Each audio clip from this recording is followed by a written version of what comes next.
இயேசு இயேசு என்று நீ துதித்திடுவாய், உரத்த சத்தமாய் துதித்திடுவாய், உன் வாய்களை திறந்து துதித்திடுவாய். இயேசு இயேசு என்று நீ உரத்த சத்தமாய் கூப்பிடும் நாளில் விடுதலை பெற்றிடுவாய்.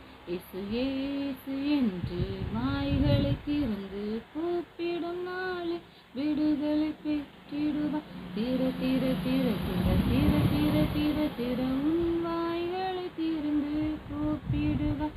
இயேசு இயேசு என்று உரத்த சத்தமாய் கூப்பிடுவாய். நீ துதித்திடுவாய், துதி துதி துதி துதி இயேசுவை துதித்திடுவாய்.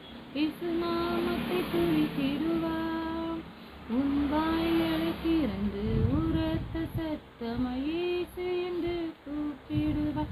நீ வாய்களை திறந்து இயேசு என்று கூப்பிடும் நாளில் நீ விடுதலை பெற்றிடுவாய். திற திற திற திற திற திற திற திற வாய்களை திறந்து துதித்திடுவாய். இயேசு நாமத்தை துதித்திடுவாய். இயேசு நாமத்தை துதித்திடுவாய். கல்லுகளும் மிருகங்களுமே கர்த்தரை துதிக்க ஆரம்பிக்கும். ஆகையால் தேவ ஜனமே, நீங்கள் அவரை துதித்து கொண்டிருங்கள். கடைசி காலத்தில் இருப்பதால் நீங்கள் எச்சரிக்கையுடன் இருந்து கொள்ள வேண்டும். கர்த்தர் உரைக்கிறது என்னவென்றால், எந்த ஜாதியாவது தேவர்கள் அல்லாத தங்கள் தேவர்களை மாற்றினது உண்டோ? ஆனால் என் ஜனங்களோ வீணானவைகளுக்காக தங்கள் மகிமையை மாற்றி கொண்டிருக்கிறார்கள். அவர்கள் ஜீவ தண்ணீர் ஊற்றாகி என்னை விட்டு விட்டார்கள். தண்ணீர் நிரப்பாத தொட்டிகளாகிய வெடிப்புள்ள தொட்டிகளை தங்களுக்கு வெட்டி கொண்டிருக்கிறார்கள். ஒவ்வொரு பிள்ளைகளின் மேலும் வைத்து அவருடைய வார்த்தையை ஒவ்வொருத்தர் வாயிலும் வைக்கிறார். பிடுங்கவும், இடிக்கவும், அழிக்கவும், கவிழ்க்கவும், கட்டவும், நாட்டவும் உன்னை நான் இன்றைய தினம் ஜாதிகளின் மேல் ராஜ்யங்களின் மேலும் ஏற்படுத்தினேன் என்று கர்த்தர் உரைக்கிறார். நீங்கள் ஏன் சத்தமாய் கூப்பிடவில்லை? கர்த்தரை துதிக்க ஏன் ஆரம்பிக்கவில்லை? சோர்ந்து போய் இருக்கிறீர்கள் என்றால், நாம் செய்யும் பாவங்களுக்காக கர்த்தர் நம்மோடு வழக்காட ஆரம்பித்தால் நம்மோடு மாத்திரமல்ல, நம் பிள்ளைகளோடும் வழக்காடுவார். ஆகவே எச்சரிக்கையுடன் இருப்பது நமக்கு உகந்ததாய் இருக்கும். கர்த்தர் நாம் அனைவரையும் நற்குல திராட்சை செடியாய் மாற்றி வச்சிருக்கிறார். ஆனால் நாமோ காட்டு திராட்சை செடியின் ஆகாத கொடிகளாய் மாறி போகிறதென்ன?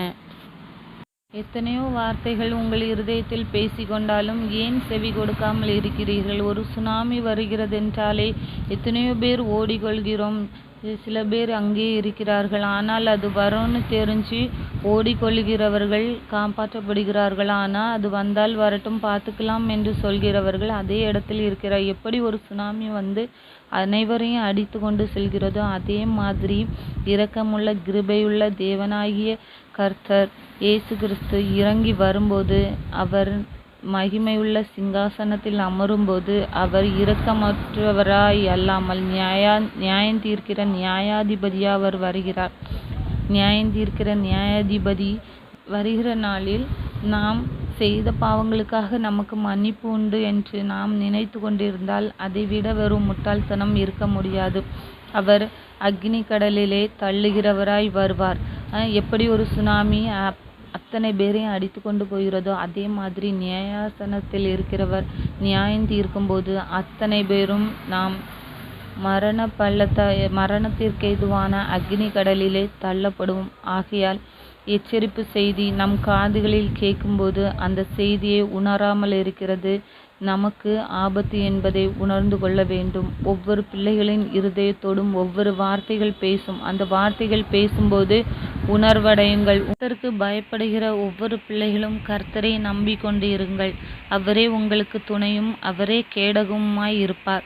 கர்த்தர் நம்மை அனைவரையும் நினைத்திருக்கிறார். அவர் நம்மளை ஆசீர்வதிப்பார். இஸ்ரவேல் குடும்பத்தை ஆசீர்வதித்த தேவன் நம்மளுடைய குடும்பத்தையும் ஆசீர்வதிக்க வல்லமையுள்ளவராய் இருக்கிறார். பயப்படுகிற பெரியோர் முதல் சிறியோர் அனைவரையுமே அவர் ஆசீர்வதிப்பார். கர்த்தர் உங்களை மட்டுமல்ல, உங்கள் பிள்ளைகளையும் உங்கள் சந்ததிகளையும் வர்த்திக்க பண்ணுகிற தேவன். வானத்தையும் பூமியும் படைத்த கர்த்தராலே நீங்கள் ஆசீர்வதிக்கப்பட்டவர்கள்.